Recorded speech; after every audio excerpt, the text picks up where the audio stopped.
This video is sponsored by Train World, America's discount model train store since 1968. Hey everybody, it's Jimmy from the DIY and Digital, and today we're doing scratch building with real-world inspiration.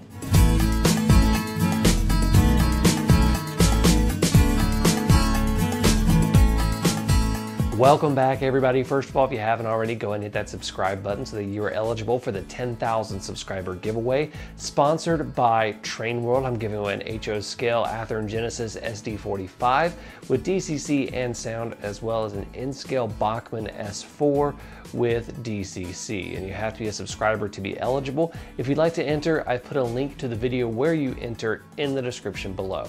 Now today we're talking about scratch building. Specifically, we're talking about where we get our inspiration for freelance scratch built designs. Now personally, I'm not that great of a scratch builder when it comes to cutting styrene and putting things together like that. There's people that are a lot better than I am with that. So what I typically tend to do is I will design something on the computer and use my 3D printer to print it out. I get a lot better results that way.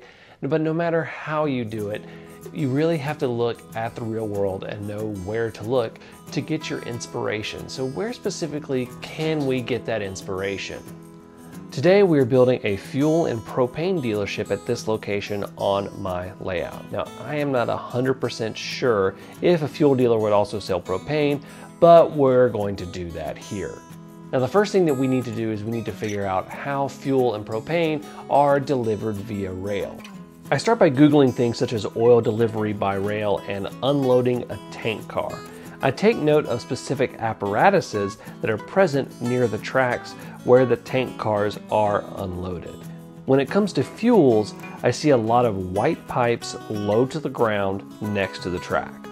In terms of propane delivery, I see a lot of hookups to the top of the car. Once I've done my research, I hop into Tinkercad and build all of these different parts. Now, I will not be using all of these parts in my dealership, but this is a set of parts that will be available on my brand new Thingiverse page. Now, I've gone into great detail on using Tinkercad for building models in a previous video, and I'll link that right up here in the top corner of the video. I designed this pipe to unload fuel.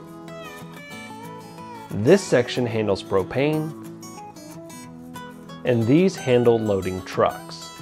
Now, it's time to print. Now those prints took about a day and a half in total to print, partially because it took more than one print to achieve all the prints, and partially because I used a higher detail setting on my printer. Here's what I have unpainted. I place the items roughly where I want them to go. Then I can paint and weather them. Now that I've done some basic painting, I can glue down the entire scene. I use white glue to glue everything down.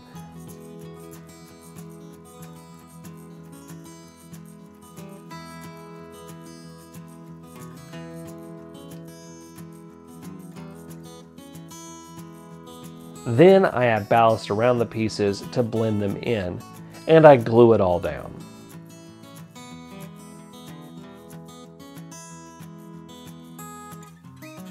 Here is the finished product. Now I still want to do a lot of detailing such as decals and signs, but the basics are in place. And that's how I go from researching an item to creating it using real-world inspiration.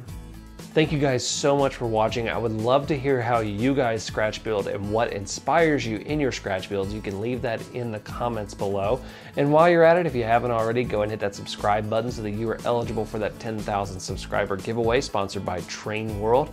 And while you're at it, go ahead and hit that like button and hit that bell icon so that you don't miss any updates like this video. Until next time, I'm Jimmy from the DIY and Digital.